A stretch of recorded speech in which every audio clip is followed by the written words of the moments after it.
Ya vimos en el material de apoyo que en los momentos críticos tenemos que plantear el problema del método. En cada momento crítico que aparece en la historia de la humanidad, en los momentos revolucionarios, la vuelta al problema del método se hace fundamental. En la tradición del maestro Bautista Segales, es la coyuntura crítica la que dota de sentido enfrentar problemas epistemológicos. En nuestro caso particular latinoamericano, ¿cómo nos enfrentamos con la filosofía a la arremetida imperial?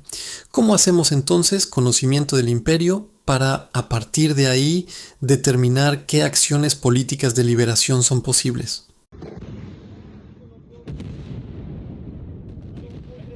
Porque supuestamente el imperio está en decadencia, al borde del colapso y de la guerra civil. Pero esto no les impide continuar con el desarrollo de su tecnología militar.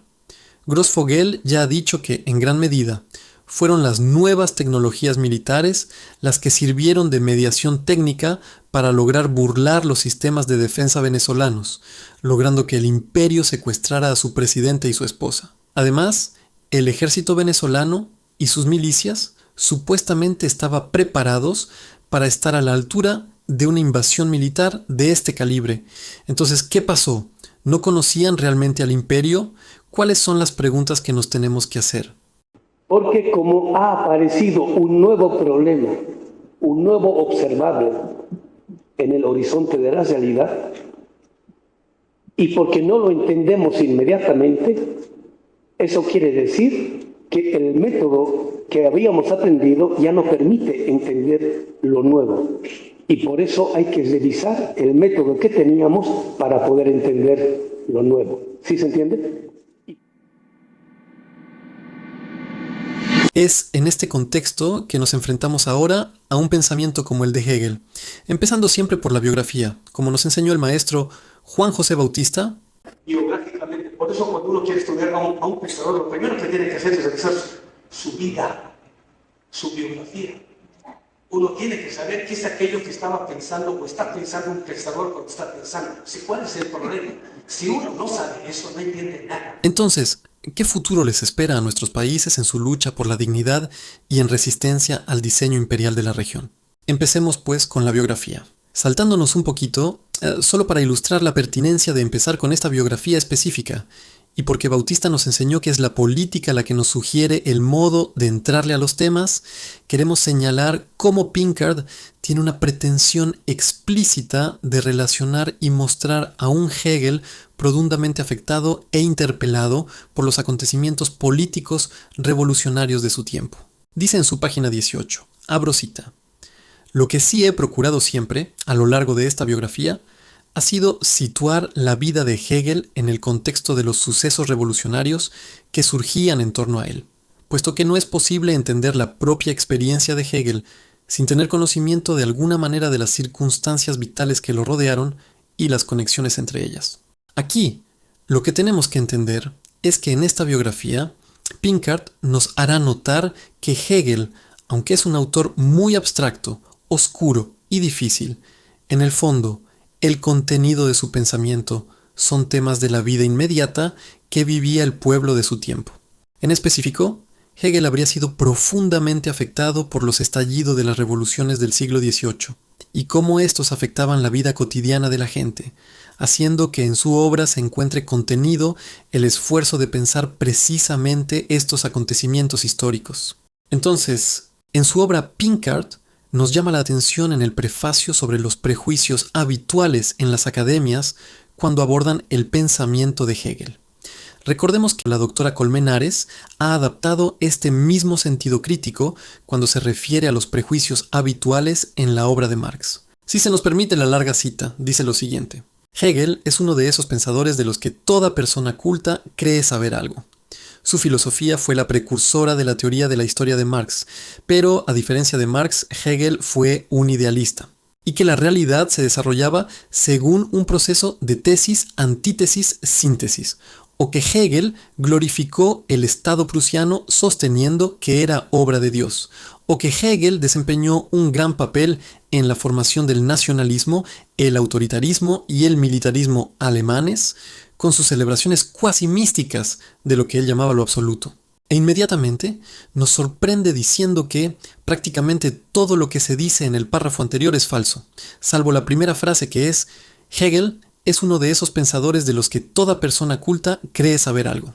Esto es relevante porque, recordemos, el tipo de diagnóstico que tengamos sobre la obra de Hegel influirá en el tipo de diagnóstico que tengamos sobre el pensamiento de Marx, y con este, las posibilidades o imposibilidades de producir una praxis política pertinente a los problemas del siglo XXI.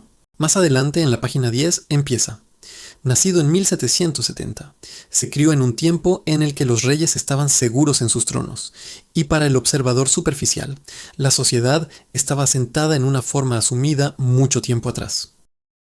Para nosotros es interesante esto porque, según Pinkard, el tiempo de los reyes todavía podía aparecer como firmemente afianzado desde un tiempo atrás como garantía. Y en nuestro contexto, recordemos que esta sesión empezó contemplando la aparente fortaleza del imperio, en la que nadie en el mundo parece poder detener de manera decisiva los ataques criminales y genocidas que ejerce, por ejemplo, al pueblo cubano al condenar a su población entera a morir de hambre. Cuba no es un país terrorista. Cuba tampoco es una amenaza para la seguridad de los Estados Unidos. Cuba nunca ha hecho, ni ha propuesto, ni ha armado una acción agresiva que ponga en peligro la integridad territorial o la seguridad o la estabilidad del gobierno de los Estados Unidos. Continúa la cita más adelante. Cuando Hegel entraba en la adolescencia, las revoluciones americana y francesa hicieron saltar por los aires ese mundo para siempre. Esto es, lo que nos sugiere esta cita es que en la realidad humana nada está destinado a durar para siempre. Las posibilidades de una revolución que hagan saltar por los aires este mundo para siempre existen por el simple hecho de que son procesos humanos históricos. La hegemonía norteamericana, por el hecho de que existe, tiene en sí misma el germen de su caída. Entonces, ante el debilitamiento de los Estados Unidos y ante el surgimiento de otras naciones en el horizonte que iluminan un más allá del orden geopolítico encabezado por Estados Unidos, ¿cómo nos relacionamos desde la militancia para no caer en determinismos que nos petrifiquen por excesos de confianza en el fin del imperio? La respuesta a esta pregunta nos tiene que permitir encontrar cómo poco a poco debilitar a las empresas norteamericanas, que son las que alimentan y nutren y dan fuerza al vecino del norte, y debilitarlas a ellas lo suficiente hasta el punto en que la liberación sea posible. Continuamos en la página 10. Dice la cita: el impacto que la industrialización y los cataclismos de las revoluciones políticas de la época tuvieron sobre las vidas de las gentes fue excepcional. El mundo se cerraba repentinamente como una tenaza. La perspectiva de una revolución se cernía permanentemente en la cargada atmósfera de los tiempos. Las guerras revolucionarias sembraban esperanzas y destrucción a lo largo y ancho del continente. En nuestro caso, el impacto de la inteligencia artificial en las arremetidas contrarrevolucionarias, pero también las victorias de los movimientos con pretensión popular o críticos de las pretensiones expansivas de los Estados Unidos que se dan a lo largo del globo nos ponen también en una especie de dialéctica entre esperanza y desesperanza que nos impacta profundamente en nuestra atmósfera de los tiempos de este segundo cuarto del siglo XXI.